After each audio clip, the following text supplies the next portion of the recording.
Think of the Swiss Guard, and you picture colorful Renaissance uniforms and a tourist attraction. Pope Leo XIV sees something entirely different, a monastic military order, the front line of a liturgical restoration. This isn't about security, it's about tradition as a weapon. In October 2025, Pope Leo XIV did something no pope had done in 57 years. He personally presided over the swearing-in ceremony of 27 new Swiss Guards.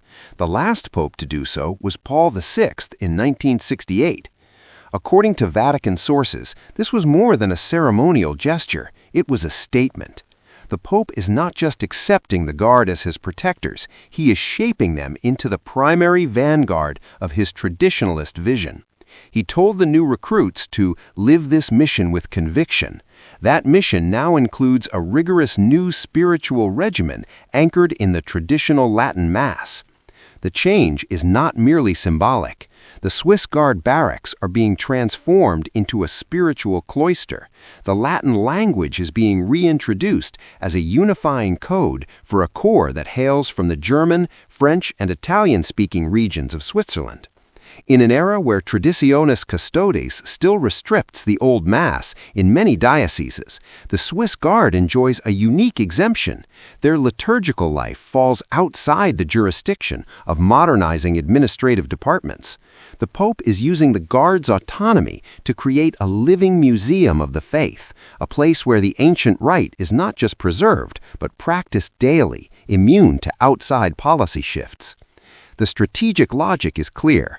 By placing the Guard under a traditional liturgical regime, the Pope is forging a sacramental shield around the papacy. The psychological impact on the recruits is profound. They no longer see themselves as mere bodyguards, but as militant sacramentalists, warriors whose physical protection of the Pope is inseparable from their spiritual defense of the ancient faith. This is not a relic of the past, it is a blueprint for the future. The signal has been received. Global Catholic leaders are taking notice. The sudden visibility of traditionalism within the world's smallest army is a clear message that the Holy See is reclaiming a more assertive classical identity. It's also boosting recruitment. The Guard has struggled to find enough young men, but the promise of a deeply traditional spiritual life is attracting elite European recruits. Consider a young Swiss Catholic named Lucas who joined in 2026.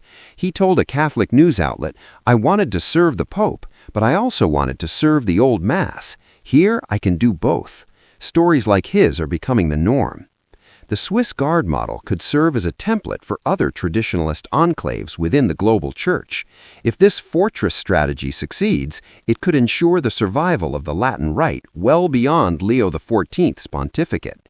The next papal transition will be critical, but for now, the image is clear. The Swiss Guard standing watch, not just as soldiers, but as the physical and spiritual embodiments of a church that refuses to retreat from its past.